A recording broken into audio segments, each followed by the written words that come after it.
तुम्हालाही रेल्वेचं confirm ticket मिळण्यात अडचण येते का? तर तुमच्यासाठी एक मोठी आनंदाची बातमी आहे. IRCTCने एका झटक्यात 3 कोटींहून अधिक अकाउंट्स बंद केले आहेत. भारतीय रेल्वेने ऑनलाईन तिकीट बुकिंगमध्ये पारदर्शकता आणण्यासाठी एक मोठं पाऊल उचललंय.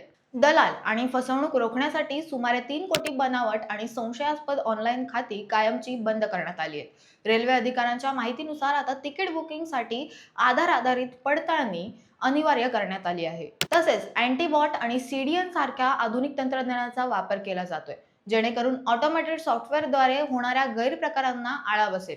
इतकंच नाही, जवळपास 12,819 ईमेल डोमेन ब्लॉक करण्यात आले आहेत आणि 376 सायबर गुन्ह्यांच्या तक्रारी नोंदवण्यात आल्या आहेत. आता तत्काळ बुकिंग आणि गर्दीच्या हंगामात खऱ्या प्रवाशांना कन्फर्म तिकीट मिळण्याची शक्यता बरीच वाढली आहे.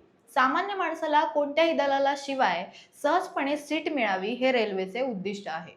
रेल्वेच्या या कडक कारवाईमुळे आता तिकीट मिळणे सोपे होईल का? तुम्हालाही कधी तिकिटासाठी दलालांचा सामना करावा लागलाय का? कमेंट्समध्ये तुमचा अनुभव नक्कीच सांगा आणि पाहत राहा न्यूज डॉट्स.